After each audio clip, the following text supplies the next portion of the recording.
What's going on, guys? It's Jimmy here. We're seeing a major battle here right now on a couple different fronts that is making millions of people lose medical coverage in a couple different ways and making costs go through the roof.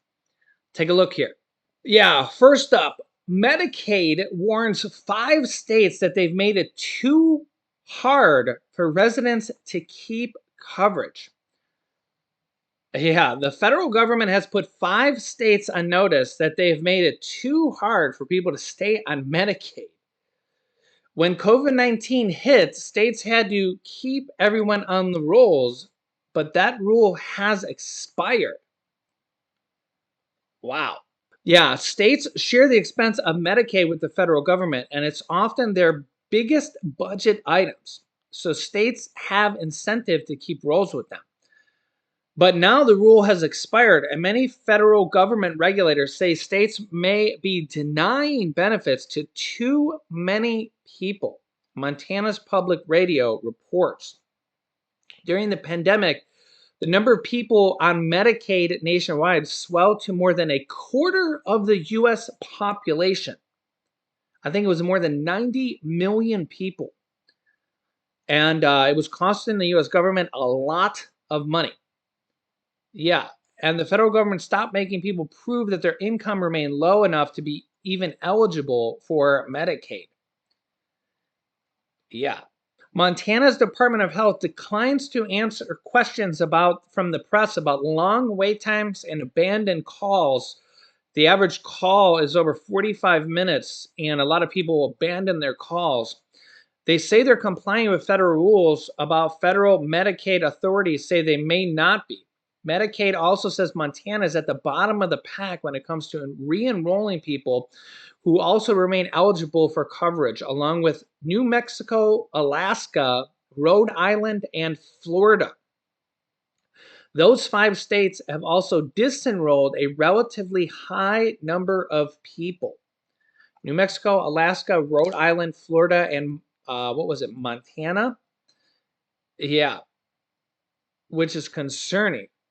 We don't know why somebody lost coverage. We don't know if they remain eligible. And many times those individuals are still eligible even. President Biden is urged to get tough as millions of people are losing Medicaid coverage.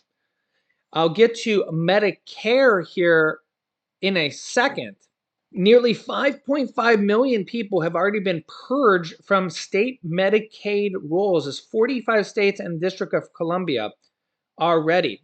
At least 1 million of them are children, though that number is likely higher as not every state reports by age. They mostly have been removed for procedural reasons, like missing paperwork or when the state has outdated contact information, even though they may still be eligible. Last year, Congress gave the Center for Medicare, and Medicaid Services more power to ensure the states are not improperly removing Medicaid beneficiaries. Quote, we would certainly like to see the Biden administration take swift and decisive action to see their enforcement tools as needed when the number of children losing coverage is high, and in particular, when there are a lot of procedural terminations. Most recently, the entire Texas Democratic delegation sent a letter to CMS urging swift intervention to prevent the catastrophic loss of coverage occurring in Texas, which already has the, quote, disgraceful distinction of the most uninsured people in the country. Texas has more than 600,000 residents had their health coverage terminated over the past 4 months. Nearly 500,000 of them were children, and 400,000 of them ended because of red tape. Wow. This also comes as Medicare patients may soon see their costs come down. Here is Dr. Scott Gottlieb on CNBC explaining some of this. Take a listen to what he has to say. Dr. Scott Gottlieb, former FDA commissioner, he also serves on the boards of Pfizer and Illumina and is a CNBC contributor. And if you were in high school, Scott, and you were on a debate team, could you do either side of this? Could you argue for Medicare negotiating prices from the side of the government, or could you do it also from the pharmaceutical side? You're on the board of Pfizer. I can do either side, I think. Is this going to be a good thing for society as a whole? Well, look, I certainly can't argue for the structure that they created here to try to get some savings in the Medicare program. There are some good aspects to this law. It's going to cap out-of-pocket spending by consumers, by Medicare beneficiaries at $2,000 right now. It's at $3,100, the out-of-pocket spending.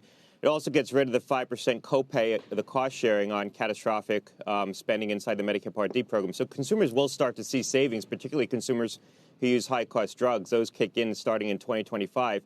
But in terms of the structure that they created to try to implement these price controls, really what Congress wanted to do was create an earlier loss of exclusivity on these drugs.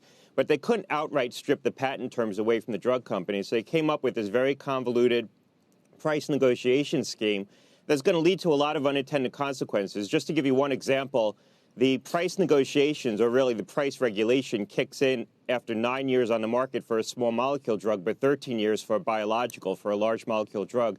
So you're already seeing a lot of investment shift away from small molecule drugs into large molecule drugs in VC syndicates and other early kinds of investment. That's ultimately going to drive up costs because those large molecule drugs, the biologics, are harder to genericize. They cost more to deliver. And there's also certain diseases that you just can't reach with the large molecule. If you want to hit something intracellular, you want to hit a pocket on a protein, you really need a small molecule. So as investment comes out of small molecules, that's going to have a deleterious public health outcome. I'm putting you on the opposed side in my debate, and that was pretty effective. So I'm shocked. So there's going to be some unintended consequences to the government being able to do this. Yeah, look, they should have just been honest about what they were trying to do, which was really create an earlier loss of exclusivity on these drugs. That's effectively what they tried to achieve through this scheme. But the scheme's very convoluted, and there's going to be other unintended consequences here as this thing rolls out. And that's the shame of it. You know, you're going to see certain things not get developed, certain investment not get made because of these really odd incongruities they created between the large and small molecules in particular. I think that's going to be the biggest one. It also substantially reduces generic incentives, so incentives for generic manufacturers to get into the market. Because if you price regulate a drug and you take out the margin on the drug, generic manufacturers are going to have less incentive to try to bust patents to get that 180 days of exclusivity that they're entitled to under Hatch-Waxman. So you're going to see less competition, less aggressive behavior by the generic manufacturers, and they're going to be hurting as well. They're going to lose some of the margin that they used to recognize on the higher cost drugs when they would bust pharmaceutical patents. Now, remember, he sits on the board of Pfizer, so don't let him cry a swan song to you there. Prescription drug prices in the United States are 2.56 times more than in other countries, oftentimes for the exact same prescription that they sell under the exact same brand and the exact same prescription, okay? So these pharmaceutical companies just price gouge the United States citizens more money simply because they can, simply because of greed, and simply because they're allowed to, okay? Other countries have other rules, regulations, and laws, and oftentimes the US dollar is simply worth more than other currencies like the peso and things like that, okay? And you see the headline here. You know, you can do a simple Google search and you'll come across hundreds of articles, okay? Prescription drug prices in the United States are 2.56 times more than those in other countries. So they're going to tell you, they're going to feed you stuff like this. So is the oil companies and large conglomerates in pretty much any industries. Those companies that make billions and billions of dollars, they're going to always cry you, a sob story whenever anything goes in to pinch their margins, even the tiniest a little bit. Don't buy into the sob stories, okay? Because especially things like, colleges and oil companies, pharmaceutical companies, those industries are just absolutely just running away with billions and trillions of dollars.